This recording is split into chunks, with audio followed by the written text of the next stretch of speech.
तो बाबा के महावाक्य मनसा सेवा के लेकर ऊपर क्या है उसके बारे में बाबा कहता है, आज जनव विश्व निर्माता, विश्व के बाप अपने समीप साथी नव निर्माण करता बच्चों को देख रहे हैं। आप सब बच्चे बाप के नव निर्माण करने के कार्य में समीप संबंधी हो। तो हम बाबा का ऐसे सहयोग, सबसे बड़ा सहयोग हमारा क्या है कि हम अपने आप को चेंज करते हैं। वैसे विश्व नव निर्माण के कार्य में प्रकृति भी सहयोगी बनती है। और प्रकृति कैसे सहयोगी बनती है कि जब सतयुग आएगा तो ये देवताओं को ये पता भी नहीं होगा कि उससे पहले यहाँ पे कलयुग था और ऐसे करके विनाश हुआ, वर्ल्ड वॉर हुआ, जो भी हुआ, बिल्कुल भी उन्हें पता नहीं होगा, वरना उन्हें भी दुख हो जाए। वर्तमान समय के नामी ग्रामी वैज्ञानिक बच्चे भी सहयोगी बनते हैं और जो साइंस है वो भी सहयोगी बनेगी। ऐसा नहीं है कि सतयुग में सिर्फ साइंस होगी ही नहीं, क्योंकि उसके बिना भी सुख नहीं होगा। सतयुग माना संपूर्ण सुख, साइंस का भी सुख होगा, शरीर का भी सुख होगा, सारा सुख। लेकिन आप सभी समीप के साथी हो। तो हमारा जो कर्तव्य है वो बाबा के साथ समीप का है। उसके बाद बाबा ने बताया इसके अंदर कि मनसा सेवा के बारे में। जो हम करते हैं उसको मनसा सेवा बोलते हैं, जो हम मन से किसी को दुआएं देते हैं। तो जब मनसा में शुभ भावना, शुभ दुआएं लेने का नेचुरल अभ्यास हो जाएगा तो मनसा आपकी बिजी हो जाएगी। अभी सब हमें अपने मन का जो है टाइम टेबल फिक्स रखना चाहिए कि अब हमारा मन इस पर्टिकुलर गुण के लिए या इस पर्टिकुलर अनुभव में बिजी रहेगा 10 से लेकर फॉर एग्जांपल 12 बजे तक, ऐसे करके। मन में जो हलचल होती है उससे स्वतः ही कि उससे मन में जो हलचल होती है वह स्वतः ही किनारे हो जाएंगे। कभी कोई चीज आती है तो हम डिस्टर्ब हो जाते हैं, ऐसा कुछ होता है। अपने पुरुषार्थ में जो कभी दिलचस्प होते हैं वे नहीं होंगे, जादू मंत्र हो जाएगा। बाबा कह रहे हैं अगर मनसा में बिजी रहेंगे, कल ही एस्ट्रोलॉजी का कोई बता रहा था कि जितना ज्यादा आप मनसा सेवा में बिजी रहते हैं, मतलब सेल्फलेस सर्विस करते हैं, तो आपका 6th हाउस और 10th हाउस वो दोनों प्रॉस्पर करता है। तो उसका मतलब आपका करियर या पैसे वाइज जो है आपकी प्रॉस्पेरिटी आती है अगर आप मनसा सेवा करते हैं। संगठन में कभी कभी घबरा जाते हो, सोचते हो हमने तो वायदा किया था, बाप और मैं ये थोड़ा ही वायदा किया था कि संगठन में रहेंगे। ये बाबा जो कह रहे हैं कि हम साथ में जो रहते हैं सारे ब्राह्मण, उसके लिए कह रहे हैं बाबा। उसके बाद मनसा सेवा के लिए बाबा ने बोला, आपको पता है कि सतयुग की जो आबादी होगी, अभी इस वक्त दुनिया की आबादी है 750 करोड़। 750 करोड़ अभी ह्यूमन सोल्स की अभी इस पृथ्वी पे जनसंख्या है। सतयुग की जब आबादी होगी तो वो 9 लाख से स्टार्ट होगी। इसीलिए जब क्योंकि होगी तो जो संसाधन होंगे वो बहुत ज्यादा होंगे, इसीलिए, और इसीलिए वहां पे अतिचार सुख जिसको बोलते हैं वो। तो इसके लिए बाबा बोल रहा है, कभी कभी सोचते हो अभी तो 9 लाख भी पूरे नहीं हुए हैं, अंत तक 33 करोड़ देवताएं, उसकी तो बात छोड़ो, त्रेता के अंत में जो है 33 करोड़ देवताएं होती हैं। तो 9 लाख तो अच्छी आत्माएं चाहिए। पहली राजधानी में अच्छी आत्माएं चाहिए जो सतयुग की शुरुआत करेंगी। उनके अंदर वो 9 लाख आत्माएं होंगी, वो प्रजा के रूप में आएंगी। उनकी खास बात क्या होगी, प्रजा भी अच्छी नंबर 1 चाहिए, क्योंकि 111 शुरू होगा, जैसे अभी 2020 ऐसे करके है। तो वो जब राज्य होगा, लक्ष्मी नारायण का राज्य जब शुरू होगा, वो 111 कहलाएगा। हर चीज में 1, प्रकृति भी नंबर 1, डेट भी नंबर 1, प्रजा भी नंबर 1 होगी उसमें, क्योंकि ऐसा राजा भी सुखी नहीं रह सकता जिसकी प्रजा दुखी हो। तो उसमें प्रकृति भी होगी, व्यक्ति होंगे, वैभव होंगे, वे सब नंबर 1 होंगे। इस बार बताया ना, वैभव भी नंबर 1 होंगे, साइंस भी अपनी चरम सीमा पे होगी। तभी आप देखिए आज तक भी कि इजिप्ट के पिरामिड कैसे बने, और ये जो हिस्टोरिकल जो साइंस थी वो कैसे इतनी नंबर 1 है, वो किसी आज तक साइंटिस्ट को नहीं पता। तो अभी प्रजा नंबर 1 9 लाख बनाई है, कितने लाख तैयार किए हैं? आप जो रिपोर्ट बनाते हो उसमें तो कभी कभी वाले भी ऐड करते हो ना, यानी जो कभी कभी आते हैं, कभी कभी ज्ञान सुनते हैं, लेकिन अभी तो आधा भी नहीं हुआ है। नंबर 1 प्रजा भी कम से कम बाप के स्नेह का अनुभव अवश्य करेगी। ये निशानी है कि जो नंबर 1 प्रजा जो आने वाली होगी उसको भगवान के प्यार का अनुभव जरूर होगा। अगर हमें वो अनुभव है तो हम निश्चिंत हो जाए कि हम सत्युग की शुरुआत में जरूर आएंगे। सहयोग में रहते हैं, ये पहला कदम है। अब चलते हैं तो सब सबसे पहला हम सहयोगी बनते हैं। सहयोगी बनते हैं, कभी धन से सहयोग कर दिया, कभी तन से सहयोग कर दिया, तो वो सहयोगी बनते हैं। दूसरा कदम है सहयोगी स्नेही बनेंगे। दूसरे कदम में जो है हम स्नेही बनते हैं। समर्पण नहीं हो, जो प्रजा होती है और जो राजा है, उसमें सबसे बड़ी बात ये है कि राजा जो है वो पूरी तरह समर्पित होता है अपनी प्रजा के लिए। आज के टाइम पे भी कोई राजा होगा, उसका शिव बाबा के प्रति समर्पण पूरा होगा, वह दूसरी बात है, मगर प्रजा समर्पण नहीं कर पाएगी। लेकिन बाप का स्नेह सदा रहे, सिर्फ परिवार का व भाई बहनों का स्नेह नहीं। अभी यहां तक पहुंचे हैं, जो सेवा करते हैं उन्हों के प्रति स्नेही बनते हैं। लेकिन बाप के प्रति स्नेह की अनुभूति करें, उन्हों के भी दिल से बाबा निकले, तब तो प्रजा बनेंगे, तब प्रजा बनेगी वास्तव में। ब्रह्मा की प्रजा पहले विश्व महाराजन की बनेगी।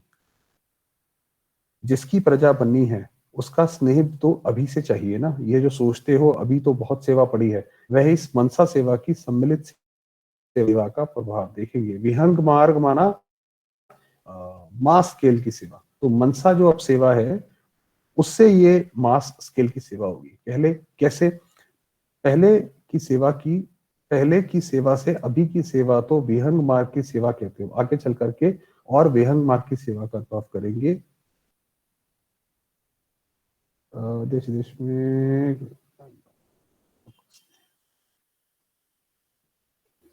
मिनट। उसके बाद बाबा ने बोला, बाप का स्नेह और बाप की मदद ऐसे चला रही है। बाप दादा बच्चों को देख खुश होते हैं, कितनी सेवा करते हैं, जहां तक जैसे की है बहुत अच्छी की है। अभी और विहंग मार्ग की सेवा के लिए जो विधि सुनाई, इससे क्वालिटी की आत्माएं समीप आएंगी। क्वालिटी की आत्माएं माना जो बड़े ओहदे पे बैठी, नेता अभिनेता, वो उनको कैसे समीप ला सकते हैं। वह क्वालिटी की आत्माएं अनेकों के निमित्त बनेगी। जैसे मान लीजिए कोई बड़ा नेता है, वो कह देता है कि हाँ जी ये राजयोग बहुत अच्छा है, तो फिर जो बाकी जो नीचे लोग हैं वो तो वैसे ही मान जाते हैं। तो बाबा कह रहा है वो क्वालिटी की आत्माएं सामने आएंगी। एक से अनेक होते हुए विहंग मार्ग की सेवा हो जाएगी। लेकिन क्वालिटी की सेवा में उन्हों को निमित्त बनाने, उन्हों की बुद्धि को टच करने के लिए अपनी मनसा बहुत शक्तिशाली चाहिए। अब ये बाबा ने बताया कि अगर हमें वो सेवा करनी है कि बड़ी बड़ी आत्माएं भी उससे लाभान्वित हों, तो हमारी मनसा बहुत शक्तिशाली चाहिए। क्योंकि क्वालिटी वाली आत्माएं वाणी में तो पहले से ही होशियार होती हैं, लेकिन अनुभूति में कमजोर होती हैं, बिल्कुल ही खाली होती हैं। बाबा ने बताया कि ये जो बड़ी बड़े जो लोग होते हैं, ये बातें करने में तो बहुत होशियार होते हैं, बहुत अच्छी अच्छी बातें करेंगे, ऐसा लगेगा कि अरे भाई इनसे अच्छा तो कोई सुखी है ही नहीं। मगर बाबा ने बताया अंदर से बिल्कुल ही खाली होते हैं। अभी देखिए इसीलिए लॉकडाउन हो रहा है तो कितने सारे एक्टर एक्ट्रेसेस, कोई सुसाइड कर रहा है, कोई कुछ कर रहा है। तो जो जिस बात में कमजोर होते हैं, उनको उसी कमजोरी का ही तीर लग सकता है। ये इतनी गहरी बात है साइकोलॉजी की कि कोई व्यक्ति किसी दूसरे व्यक्ति से इंप्रेस होता है, वो उस चीज में इंप्रेस होता है जो स्वयं कमजोर है, तो दूसरे को लगता है कि ये इसके अंदर चीज बहुत अच्छी है। और जब अनुभूति होती है तब समझते हैं ये तो हमारे से ऊंचे हैं। नहीं तो कभी कभी मिक्स कर देते हैं, आप लोग भी बहुत अच्छे हैं और भी बहुत अच्छे हैं। जो अंत में प्रत्यक्षता की बात है, बाबा जो मनसा शक्तिशाली की बात बता रहे हैं, अंत में ये होगा कि जैसे जैसे कलयुग और आगे बढ़ेगा, तो सारी की सारी गुरु हैं वो सारे के सारे फेल होते जाएंगे। तो अंत में फिर यही आवाज निकलेगी कि यही ज्ञान जो है, यही परमात्मा का सच्चा ज्ञान। आपको भी भगवान आशीर्वाद दे, यही कह के समाप्त कर देते हैं। लेकिन यह आशीर्वाद से चल रहे हैं, परमात्मा आशीर्वाद से इन्हों की जीवन है। यह अनुभूति करानी है कि जो हमारा जीवन है वो डायरेक्ट परमात्मा के आशीर्वाद से चल रहा है, ये उनको अनुभूति करानी है। और ये कब होगी? जब हमारी मनसा पावरफुल होगी। लेकिन फिर समझेंगे ये हमको भी हिम्मत दिलाने वाले हैं। उसके बाद बाबा ने बोला,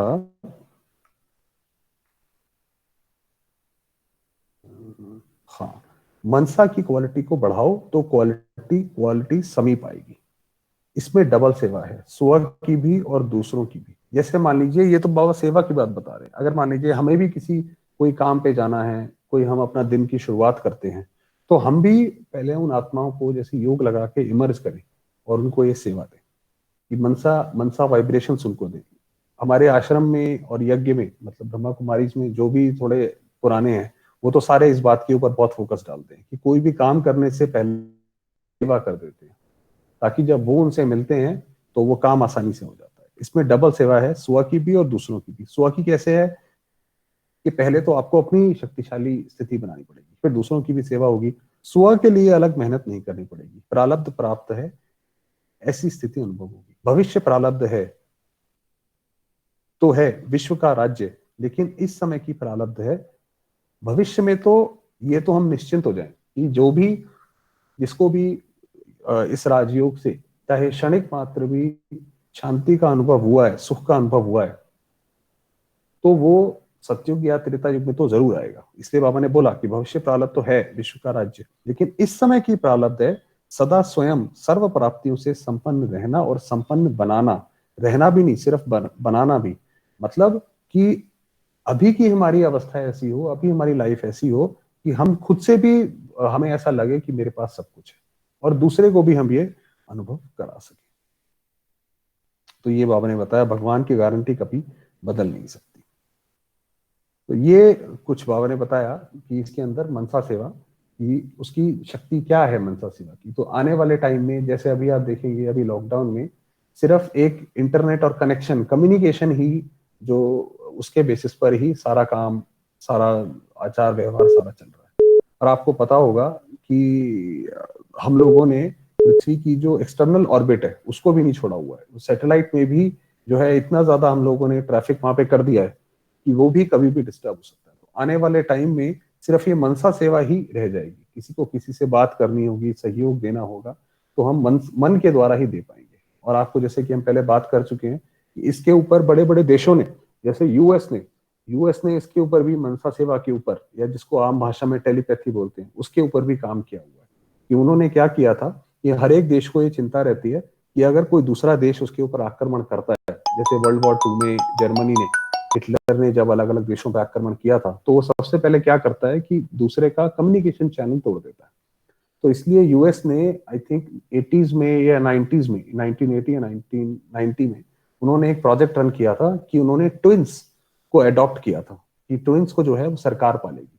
फिर बाद में उनको ऐसे किया था कि एक ट्विन को समुद्र के उस पार ले गए, और फिर इस ट्विन से बोला कि आप अपने विचारों से उसको कांटेक्ट करो। वो इसीलिए था कि कल को अगर अमेरिका पे कोई देश आक्रमण करता है तो उस केस में भी वो टेलीपैथी के थ्रू जो है एक दूसरे से कनेक्ट कर सके। तो ये सबको पता है कि जब ऐसी इमरजेंसी सिचुएशन आएगी तो उसके अंदर आपकी मनसा सेवा ही काम आएगी। चलिए अब थोड़ी देर योग लगाते हैं। आज एक एडवांस योग लगाते हैं आज।